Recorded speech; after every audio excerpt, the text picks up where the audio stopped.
our single sites are probably the most lucrative single sites in the game. They brought everything in and they tried to blob the ever-living hell out of everything. This is what we're talking about. Small changes to specific areas of space that will help the broader Capsuleers.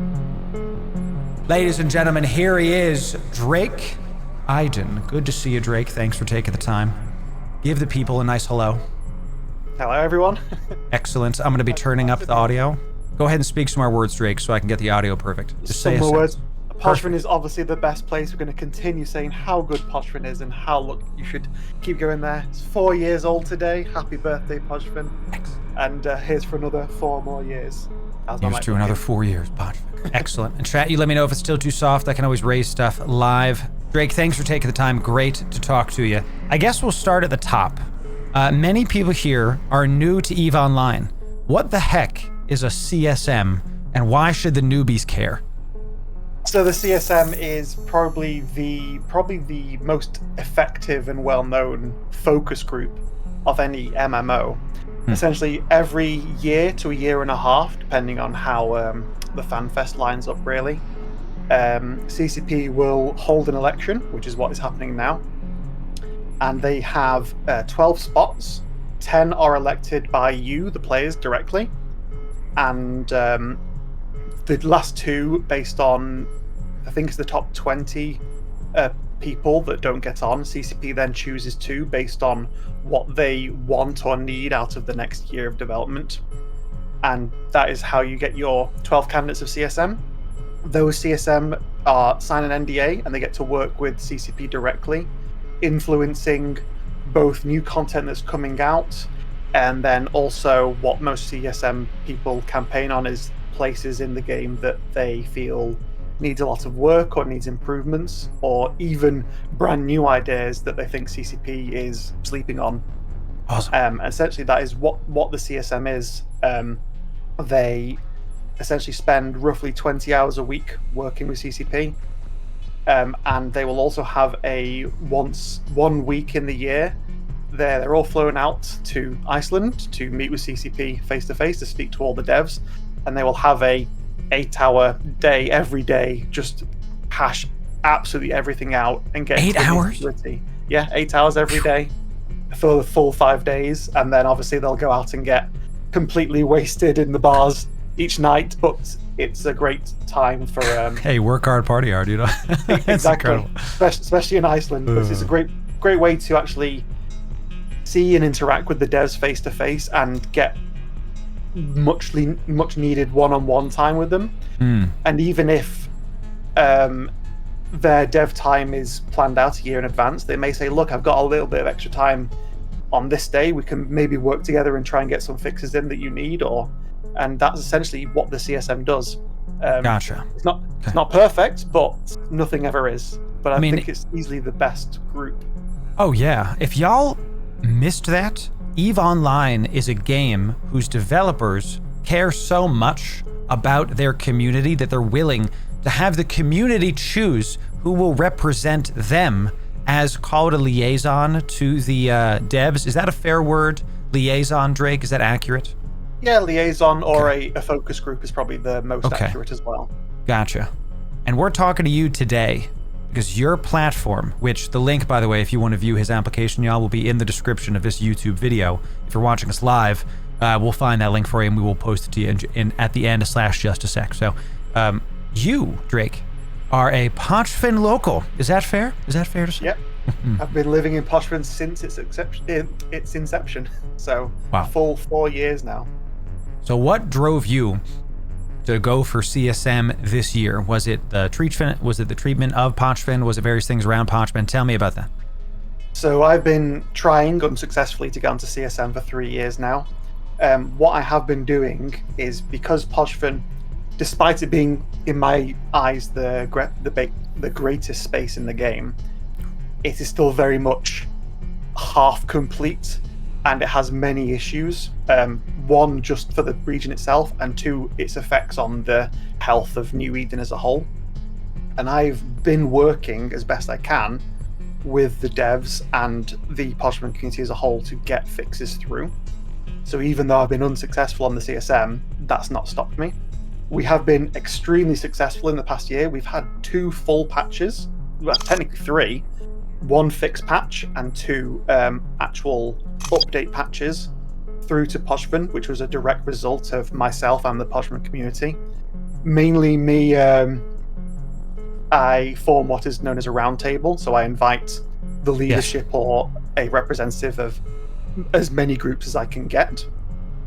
We all come together and argue and hash out issues and what potential fixes are.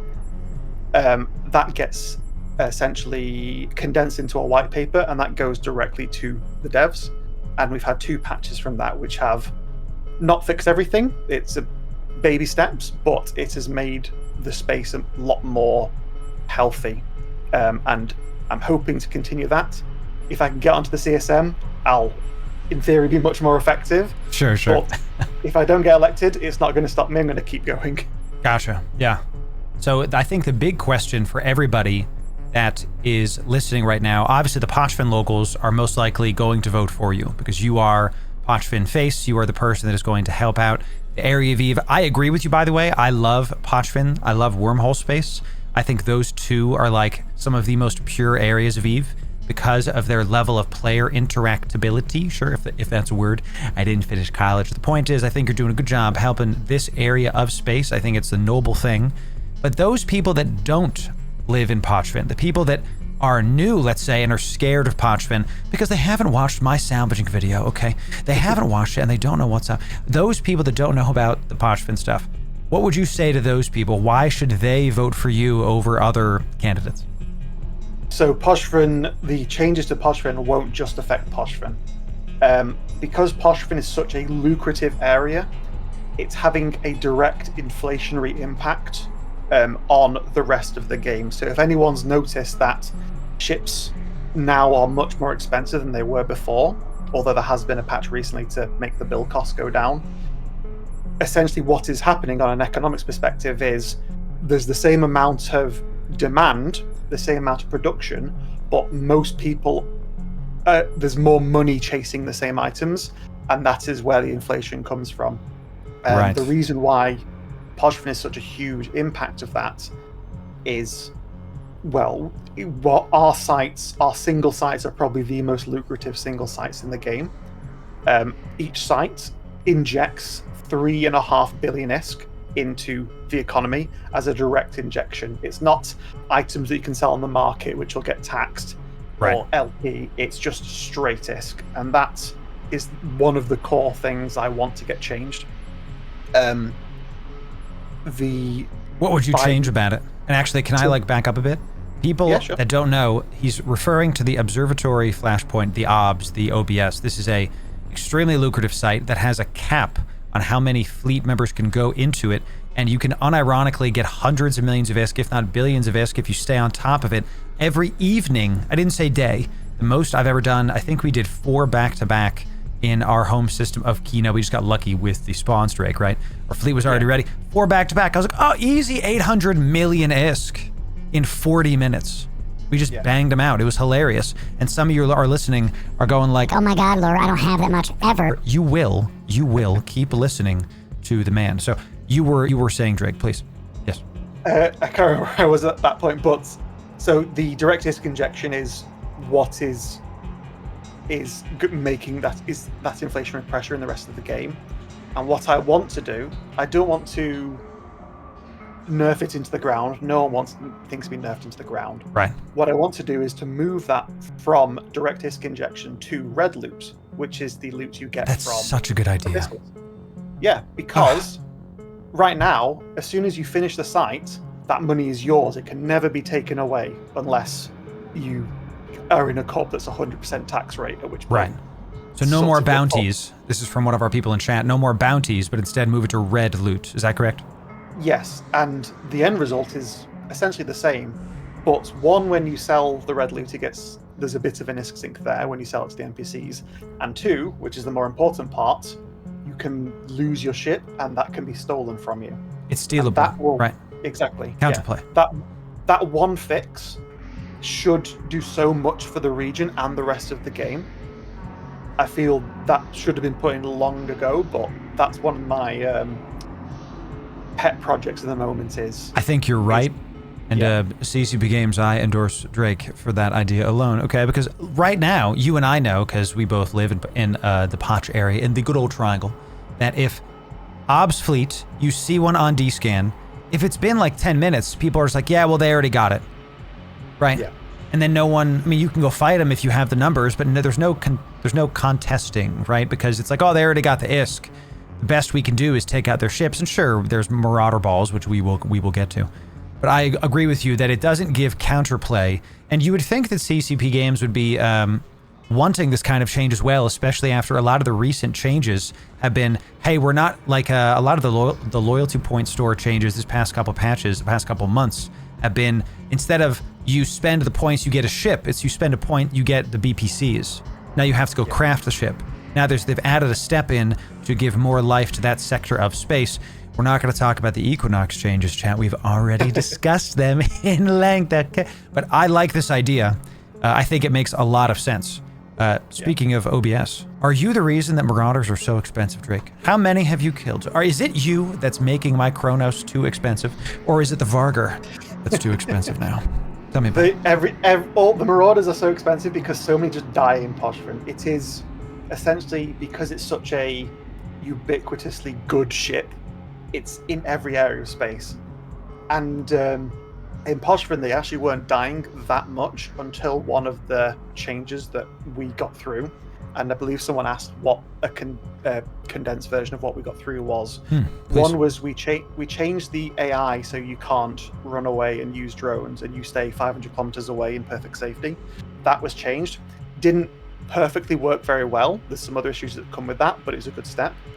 And the big one that we got in a few months ago was just a quick explanation of the site. There is an outside site with an acceleration gate, and then once you open the acceleration gate, you go through to where the Iddon observatory is, and that is the main site which you complete to get the money. Right. That the activation radius on that gate was pretty small. So a single interdictor that was cloaked can just decloak and bubble it. So you trade the interdictor away and you get 3 minutes of perfect safety. You can't be punched into, essentially. Right.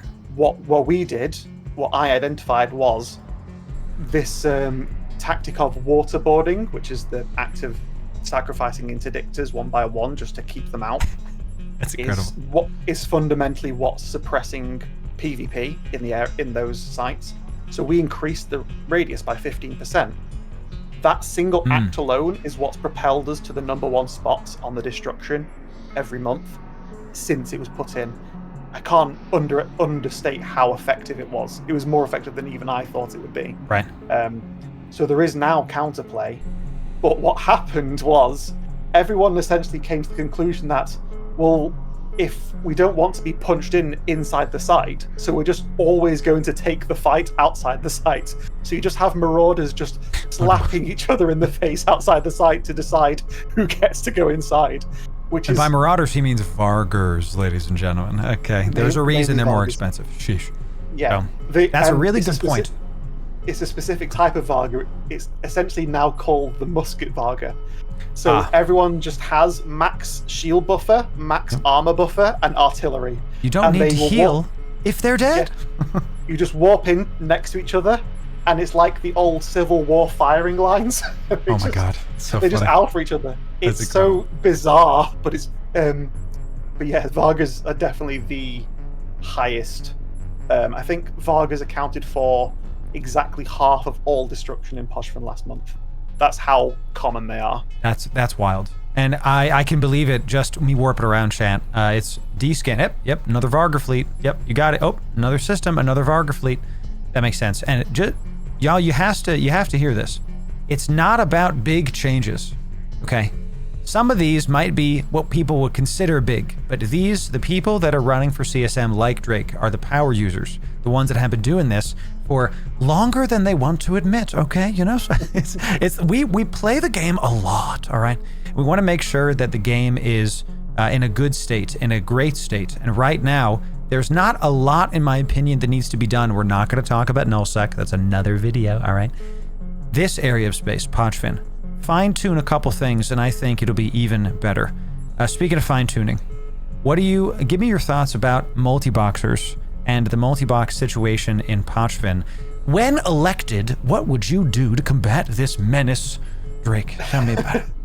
So I have a specific issue with certain multi-boxes, and those are the non-legitimate ones.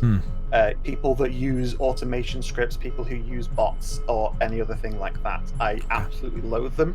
Right. I personally don't like multi-boxing. I wouldn't do it myself. I have a single account that is subbed, and so I don't use alts at all. But at the same time, when you watch an actually genuinely skilled, legitimate multi-boxer play the game, you will be in awe at how high the skill ceiling can get. Dude's playing an RTS. Actually, I mean that. It feels like I'm playing an RTS because I do multi-box myself. I like what you said about legitimate, because there's a argument I see a lot of times in my comments every time I bring up multi-boxing over on YouTube. That is, oh, multi-boxing is bad, or multi-boxing is fine, let me play the game how I want. I like multi-boxing. I agree completely with what Drake is saying here, that if people are using scripts, input, whatever the heck, it's not fair. It's literally cheating. If I and every other user are playing a different game than you are, we've said that's our line in the sand, it becomes cheating. So outside of just voicing that to CCP games, what else could a CSM do for the people that don't understand CSM? Tell me.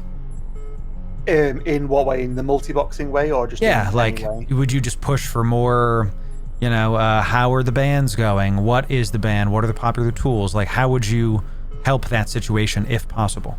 So I do quite a hands-on approach. So I've developed tooling thanks to the Eve XL Sick. plugin. So what people do, I say to everyone, I say, look, everyone knows that I cannot abide input broadcasters and cheaters.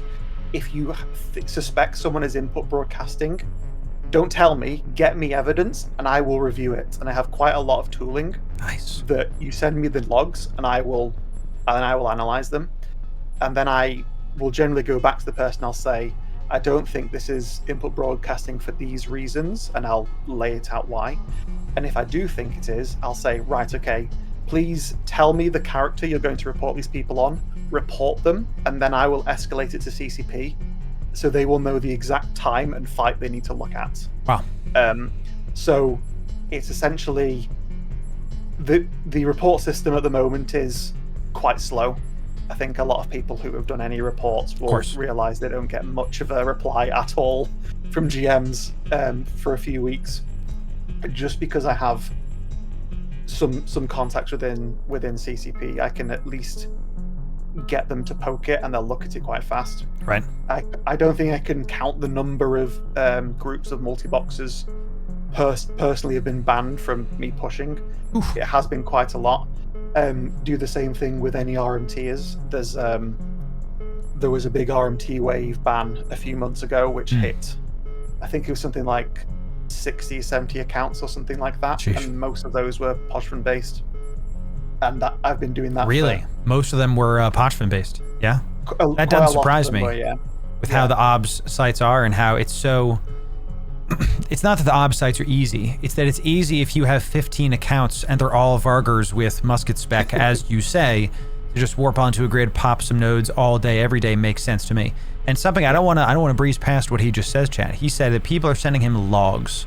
This is not a, I'm gonna send you a video of me playing Fortnite and this guy aimed at me very fast. This is not like a video. This is logs. This is literally Excel data showing the reaction time, the lock time, the fire time. If someone is locking and firing and warping, whatever, aligning, all in the same tick on 15 accounts, I can't do that on one account, okay? It's bigger than just send me a video. I'll see what CCP says and I'll review it myself as well. And also, I think it's a good thing that you're reviewing this. You're not just blasting CCP with like, hey, somebody sent me something, This is not a person who's just using his connections at CCP games to get people banned. This is somebody who's actually taking the time and reviewing footage, reviewing logs, seeing what's up, and if it's feasible, talking to CCP games. I think that's really important because people that are outside of EVE that are watching this would come in and say, you see it all the time. A streamer trying to get someone banned. No, that's not what we're talking about, okay? We're talking about people that are actually quantifiably botting. So thank you for answering that.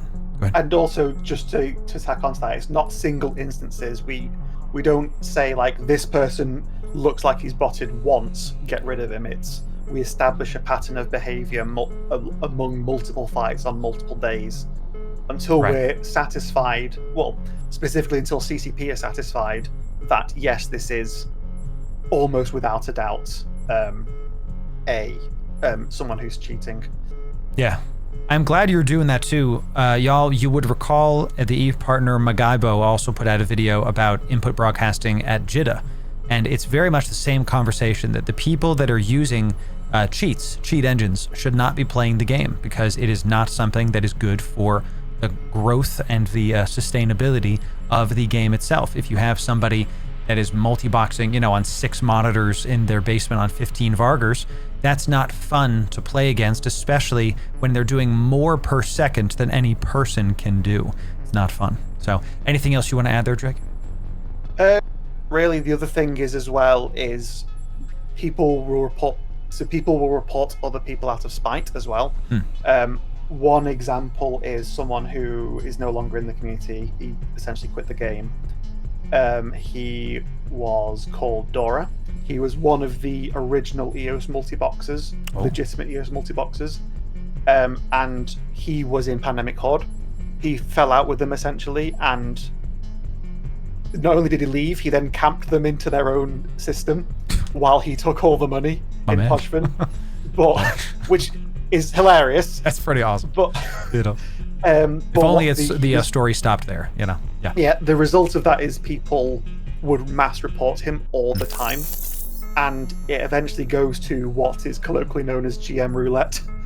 So there's 99% of GMs will say, well, I don't agree with this evidence, or I can see you're all reporting him. And there's just that one GM that maybe wants to go home for the day, or maybe doesn't know about the nuance. He'll just push that button and the person will be banned. Well, if you report one account 300 times, the odds that they'll get banned, it's not that it's high, it's that it's not zero.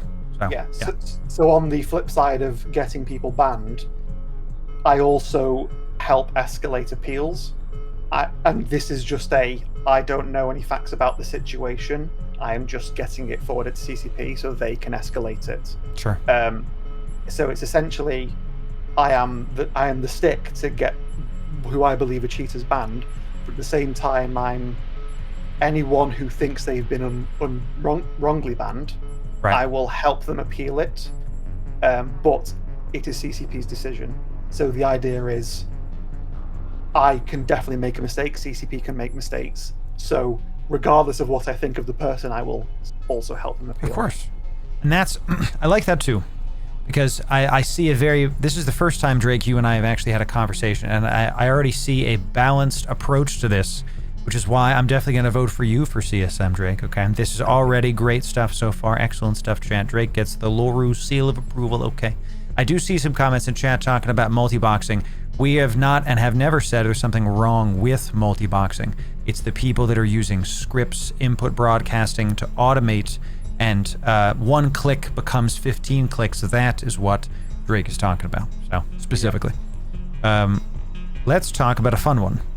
What are your thoughts? Now, let me explain this first before I ask the question, because I can already watch his face, chat. Get ready for the eye roll. The eyes.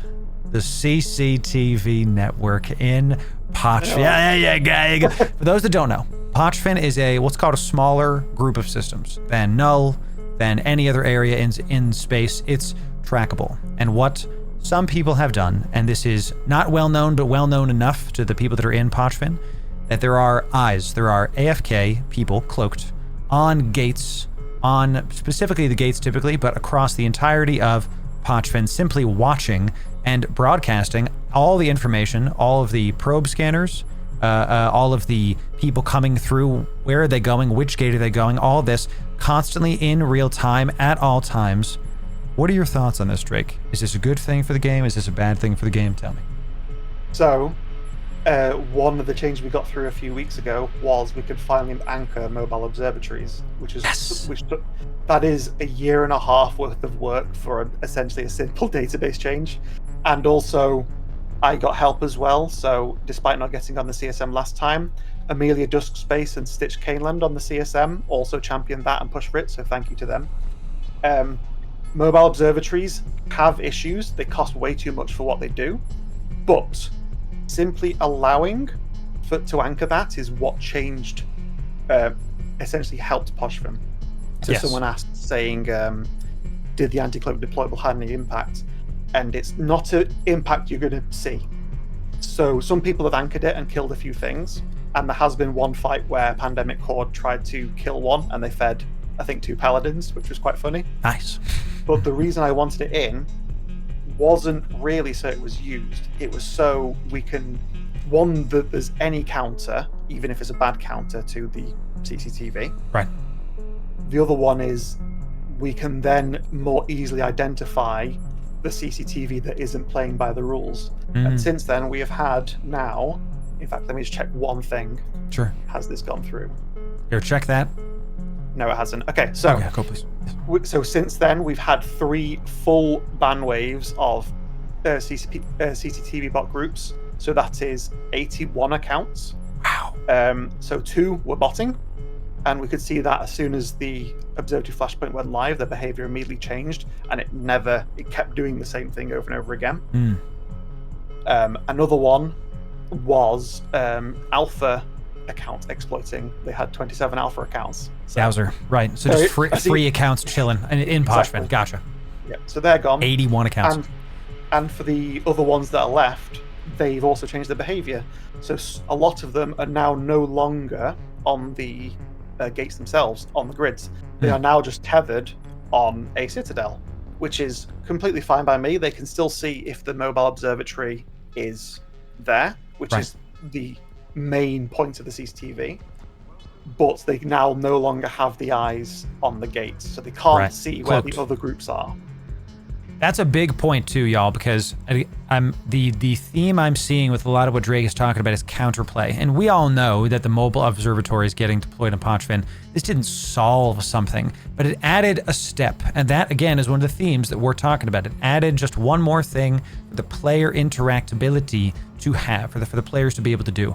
So Drake's saying instead of people cloaked, 31,000 km off of the gate, never to be found, never to be warped to, and even if they get revealed with the mobile observatories, they're still, so far you need like an overpropped succubus to be able to get there in time, or like whatever.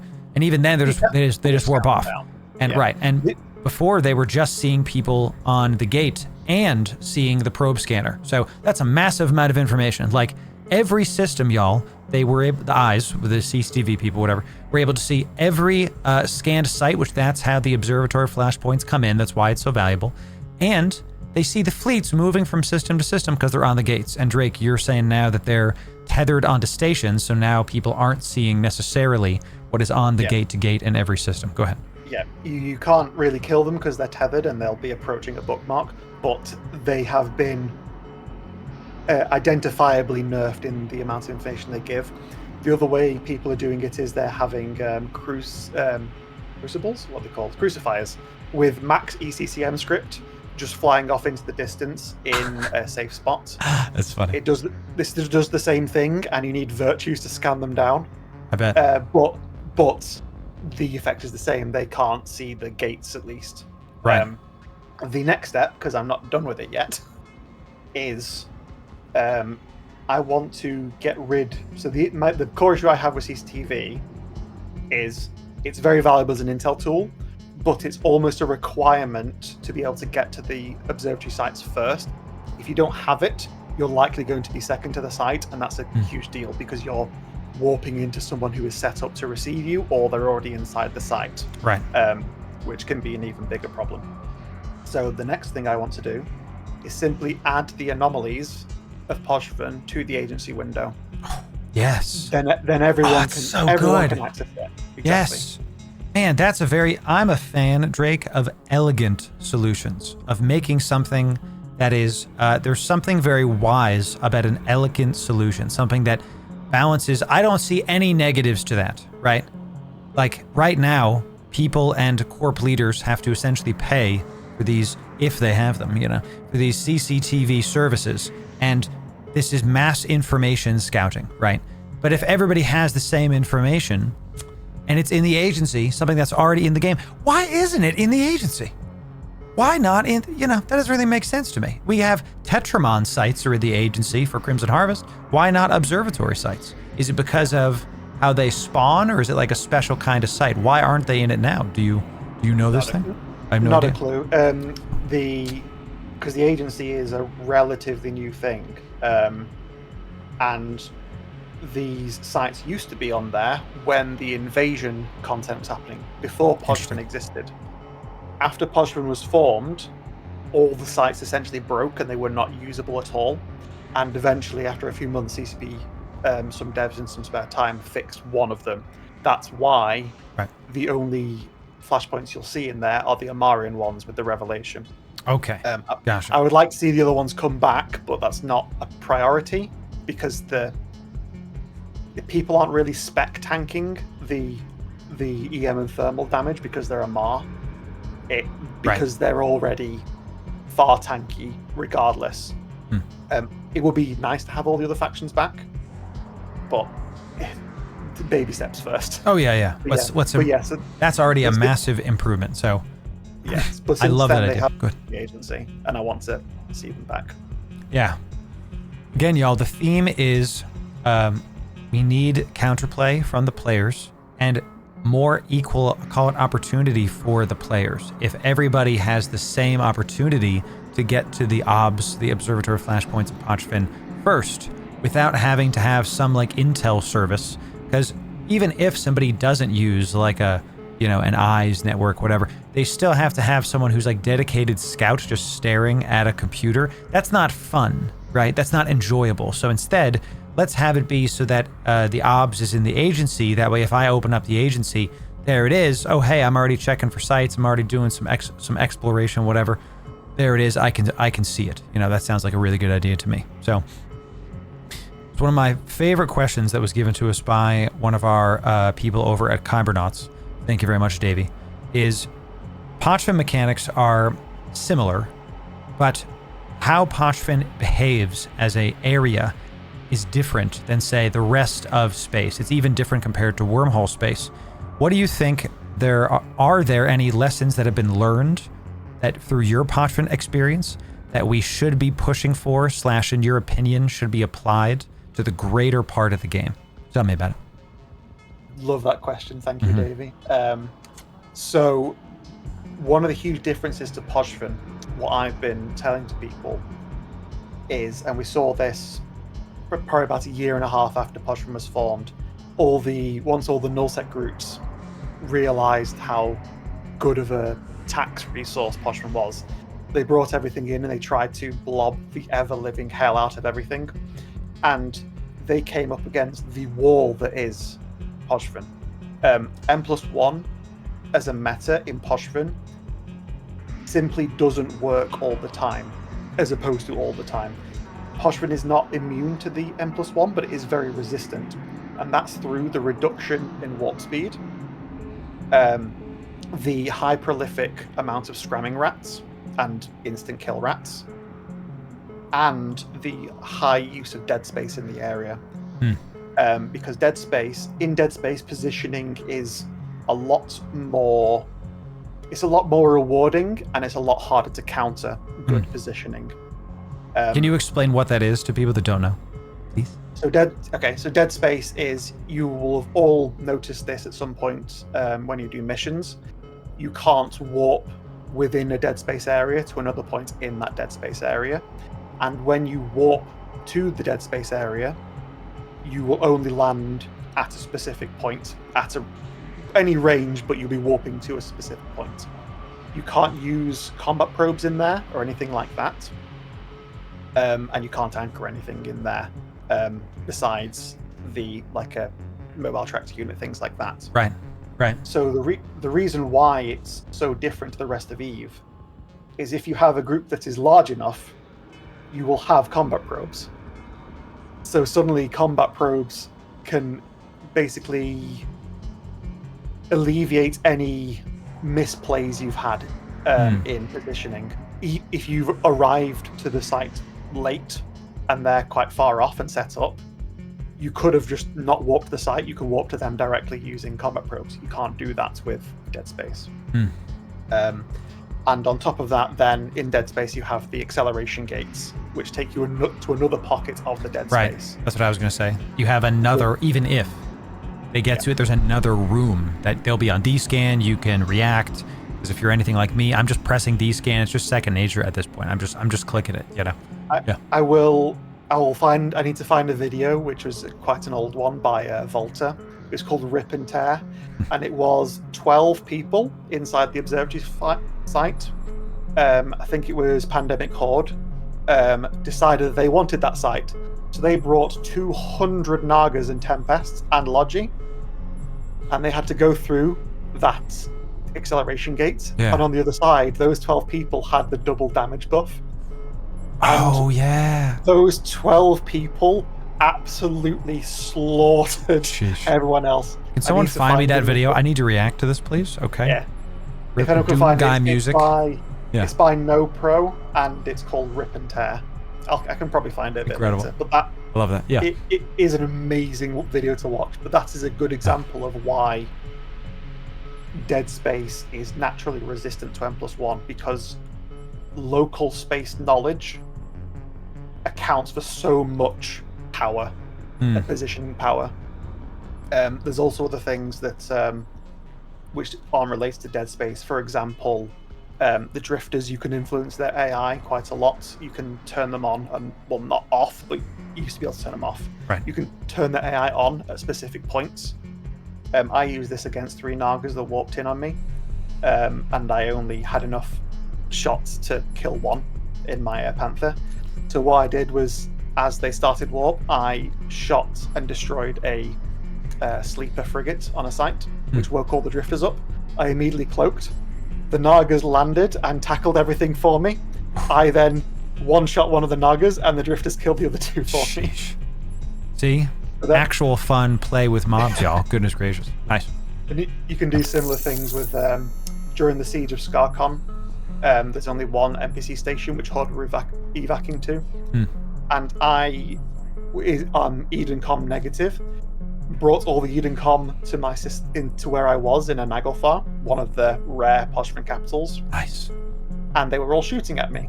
But if they're shooting at me for long enough, and then other people warp there, and then a negative Iddon Com standing person reps someone else, suddenly all the Iddon Com change targets. Right. And the Mimitar Iddon Com ones have webs and TPs. And I had capital artillery. Oh gosh. So I killed... How dare you? in the space of a week, I killed, I think it was 60 to 80 billion-isk of evacing ships, simply by shadow realming them from existence with artillery. Just casually breathes in their direction, and Iddon Com does the work for you. What the heck? That's amazing. So, if you haven't heard already, chat, Eve has absolute crazy stuff going on. Many of our viewers are new, especially the viewers that are going to be watching this VOD on YouTube. I see you. Hello. Everyone say hi to YouTube if you're in chat, so you can make sure you claim your spot. You know what I'm saying? Goodness. This is what we're talking about. Small changes to specific areas of space that will help the broader Capsuleers. And I want to touch on something that you were just saying, Drake, is that some of the newer players might not know what N+1 means. This simply means if I bring 10 friends and you bring 11, you're probably going to win because you have more than I do. If I bring cruisers and you bring battleships, you're probably going to win because you have the bigger firepower within reason, right? That's typically what that means, okay? What Drake's talking about is we want to make the game less about, and stop me if I'm wrong, Drake, less about N+1, more about who's better at playing the game, not who has the most people. Is that fair to say? Or at least that aspect of what you were talking about. Go ahead. In a sense, yeah. I personally, because back when I started Eve, I started out in HighSec and then went to a NullSec Alliance as a line member. And after I left, I realized how little content and fun I was actually having, and I wasn't aware that I I could empower myself to do so much more. And one of the key reasons for that, one of the key reasons why lie members are in that rut, as it were, is because for the nullsec empires, M+1 is the meta. Someone you don't recruit, who will give you tax and an extra person to shoot guns, will it get recruited by the other side. So they have to do it, and I don't fault them for that. But it isn't fun for the newer player, and it's not that they won't make friends, and it's not that they won't have fun in nullsec. It's that they won't realize they're in a rut, and they won't try the rest of Eve. And Eve is it's huge. It's mind-bogglingly huge at this point. Yeah, and you actually made me remember something. We're talking about Pochfin. I don't think we can ignore the pirate software in the room. Okay, we've had a lot of negative things being said about Eve from a very popular Twitch person. That's fine. He can have his opinion. I understand. That's fine. But my big shtick with that, and I think I said this in a comment underneath that video of his where he was talking about his negative experience, blah, blah, whatever. I said, like, he was mad because one site was bugged, which was the OB site back in the day. To your point, Drake, there is so much in Eve. There's so many places that you can go and so many things you can do. I've been playing the game on and off since 2007, okay? That's, some of you might go, wow, but Drake, when did you start playing Eve? When did you start? I started playing in 2009, I believe. Okay, there you go. I'll call you a youngin' then, you know? It was just after probably one of the best expansions ever made, which was the Apocrypha expansion for Wormholes. I still remember that trailer. Don't we all? Incredible. So I played for a few years, and then I went to university, so I didn't have the time. Well, you were choosing real life, which is the correct move. But this was kind of my point, is that the game, we've said this in many of our other videos, why Eve?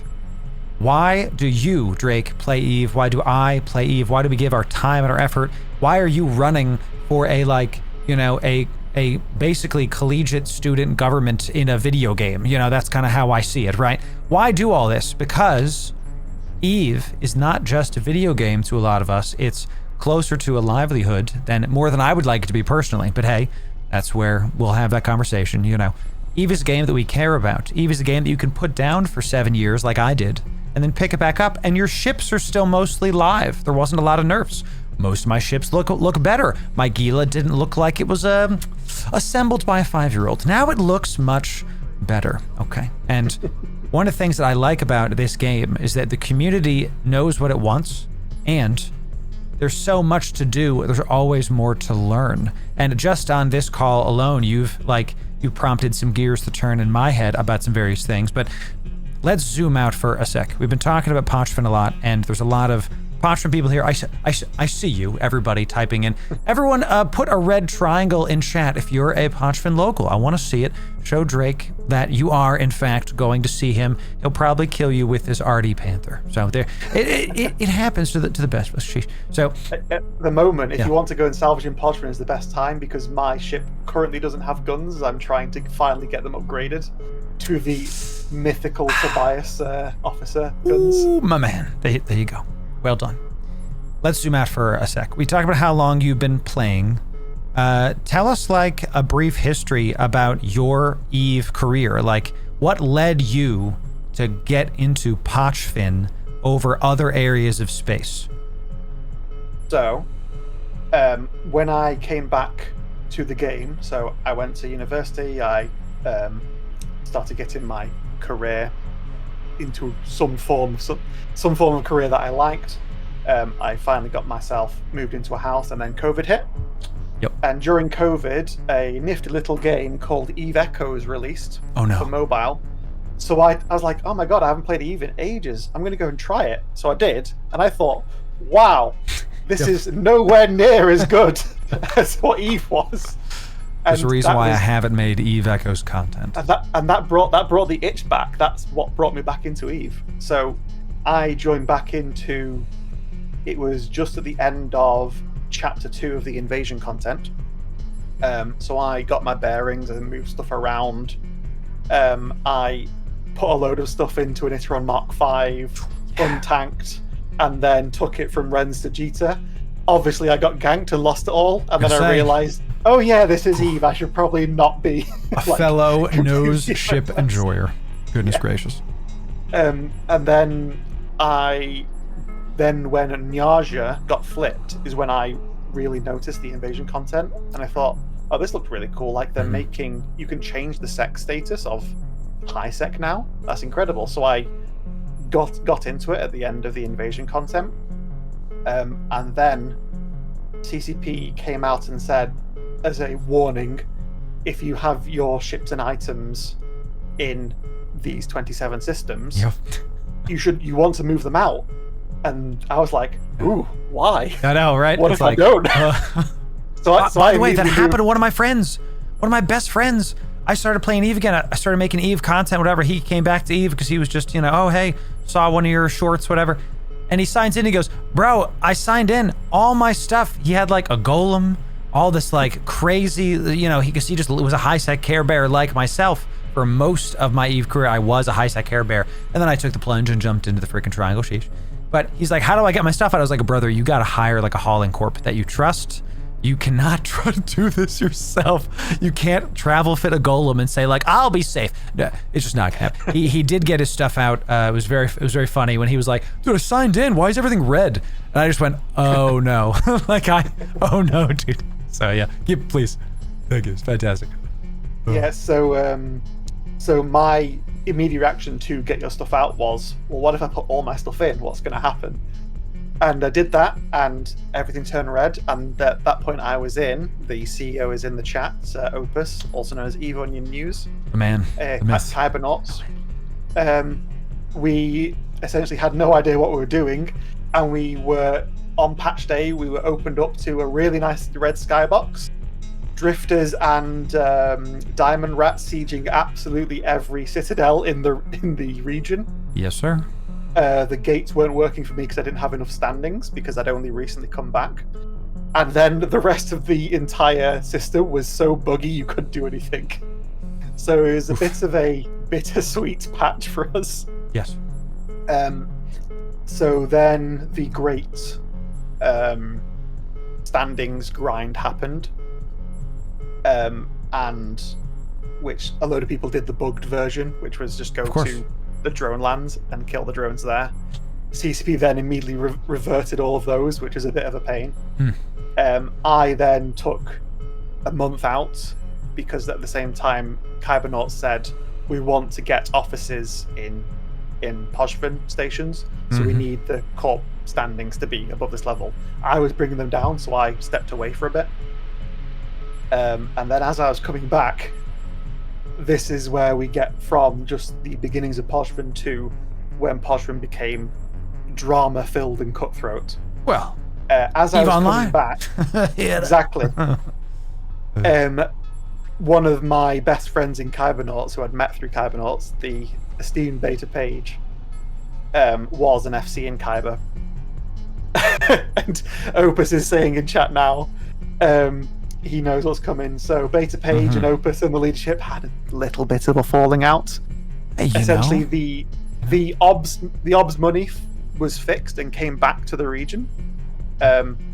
And Beta's idea was, right, let's fund SRP and let's just whelp ships to get all these previously high-set Care Bears through the invasion content into at least some semblance of making them PvP grizzled so they can defend the space. The other people in KYBERNAUT respectfully disagreed. That's okay. So Beta left, and he hit me up and said, "We're going to bring back the seagulling," which I'll explain in a second. Oh, do you want to steal all this money in Pozhven? And I was like, absolutely, yes, I do. So seagulling was something that we made popular, but we didn't invent it. So seagulling was in the invasion content, and the same thing has happened in faction warfare after it got its update. you can come along and essentially do nothing, but as long as you do something small, you get a portion of the payout. And that was done a lot in the invasion content, but the money then, because there were so many people, wasn't a big deal. Then once people realized that 15 people, the sweet spot, is where the maximum payout of 3.54 billion ISK it comes from. So what's a 16th person? What's this extra one person who's just taking a bit of that money for themselves? So what we do is, back then it was a lot less refined. We would sit outside in these horrifically fit, awful maledictions. We would wait for the dreadnought to die inside using the D-scan, and we would punch in, shoot one rocket at the tower, and then we would run like hell to not get killed by the fleet inside. Incredible. We used to call it crab sliding, but then people insultingly called us the seagulls, and we became the seagulls. We said caca after every every time we taxed it. No, and I love and hate that. I'm just picturing myself get ganked, and everyone and local is like mine. Like, no, I don't like it, but I respect it. Okay, it's fair. It's fair. So what happened was, so everyone had the mutual understanding, without discussing it, was we're just not going to tell anyone outside of Poshvin how good the ISK is in Poshvin. So the blue triangle, as it were, which was KYBERNAUT, Strigok, Clade, 3glav, which was like a Russian entity. They were all happy farming, and then they were unhappy when we stole all their ISK. But we all kept together, and it became an escalation of they tried to counter us, we would counter their counter, and it would go back and forth, and it was just an arms race of it was stupid because it wasn't even an arms race, it was just slight tweaks to how we both ran the sites and how we stole from it. And that went on for a few months. And it was so absurdly successful because I was only there to get a little rich. I wasn't massively rich at the time. I think I had 30 bill net worth. Oh, wasn't massively rich, just a casual 30 billy. Whatever, gets me to the drugstore and back, whatever. But then, the terms of success, we were stealing about 250 billion ISK between 4 people a month, which with maledictions, and that's how stupid the entire thing was. Yeah. If you go back far enough on my losses on my kill board, it's just maledictions after maledictions as far as the eye can see. We died so much, but we were making so much money. That's what Eve's all about, y'all. After that was when the pirate software guy came into the picture, Maldavius. So he was the leader of Stribog, and he was a bit of a bully because he was the biggest group. And in Eve, if you're the biggest group, you swing it around, as you do. But he wasn't. He thinks he was a really good alliance leader, but he wasn't. He was incredibly naive in how things are going to play out. He essentially thought that because they fought for the space to make Poshvin in the invasion content, that they deserved it. They were entitled to it. Which is not. And in Eve, entitlement is how toxicity. How much. Entitlement is how far you're willing to defend it. Yes. By feeding and killing people. Yes. I don't want to skirt by that. I completely 100% agree. It is not about I have spent the time, so it is mine. It's I currently have, so it is mine. But currently have is just a fleeting moment till the next moment. When an EOS multi-boxer pushes back one of the biggest null-sec alliances to its home place, whatever the heck, whatever you were saying earlier. That's hilarious and incredible of a story. Now, you can 100% be annoyed that you lost some areas of space and you're getting pushed back and push against the pushback. That's fine. But that doesn't mean that it's yours just because you've done it. Like, KYBERNAUTs are the corp that I'm in. By the way, the link is in the description if you want to apply to a Poshvin corp. Check it out. But if you're like newbie, I wouldn't recommend it because you will die a lot. Okay, so don't be doing that. But, I'm going to disagree. Please, even if you are a newbie and you want to try Poshvin, KYBERNAUTs is a great place to go. They have the Omnivac of KYBERNAUT, which is their training corp. And yes, you are going to die, but dying is fine in Eve. Dying is okay. Dying in your ship is going to happen more often than you want it to, so you need to get used to it. You gotta get, that's actually very wise. If I could, I think that'll be a clip of just dying in Eve.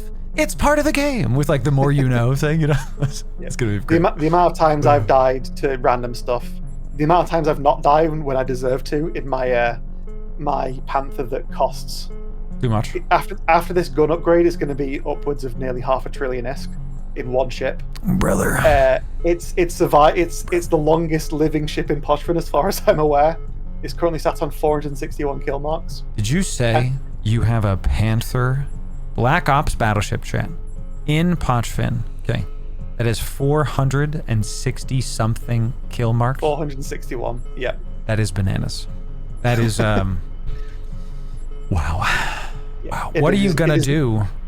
So you have the big cloak, obviously, the Estimels, whatever, obviously. Yeah. Come on, you gotta be able to go 70 km with one away, with one pulse of your MWD plus cloak. I know how this goes, you know. That's fantastic. Drake, you and I might have to get some dual box Black Ops runs going for a good time for the viewers. Sheesh. So, well, Drake, this has been absolutely amazing. Let's give one more word to the people. I want to make sure this is succinct and that people can carry on with stuff. So the link to vote for Drake and see his full application and all the other informations will be in the YouTube description. Drake, you do get the final word, my friend. Tell the people what you would like them to do. Well, first of all, I would say thank you for having me on, Loru, and it's been great. I've been watching you quite a few times. We have interacted once before when you did the Podfin Highway video. Oh yeah? And I corrected you saying, "Oh, that's not quite the optimal way of doing it." And I've had bad experiences with Eve content creators in the past where they're like, "Oh, you don't know anything. I'm this big content creator," and you were the only one that said, "Oh, great. Thank you so much for the advice." So you'll find. Thank you for saying that. You'll find a lot in the comments that if someone disagrees with me and says, "Actually, it's like this. Here's a paragraph," I will heart the comment so that more people see it. Because Eve is too big, first of all. This is why I got into this, because I don't want to gatekeep Eve's information. I want more people to know how to do it. That way there's more players. I don't know if you saw, we were hitting 30,000 players the other day. We were averaging 20 something a couple months ago. Now we're up to like 30K something, which is great. Thank you very much, Cease Begins, for doing all that other stuff. Thank you, Drake. Yeah, I'm happy to say nice things, because dude, I think life is too short to be mad at people on the internet. Okay. Thanks, Drake. But if anyone, I hope I've convinced people to vote for me on CSM. If I don't get on the CSM, I'm still going to be doing what I can to make it the best region that it deserves to be. If you want to contact me, you can talk to me in game. Just send me a message. I log on at least one time a day. Yep. What is your in-game name, Drake? Is it the same as on screen? Yes, it is. The exact same on screen. There you go. Yeah. Ladies and gentlemen, this has been a CSM interview with Drake. Drake, thank you very much. We'll see you next time. Thank you very much for having me on. See you later.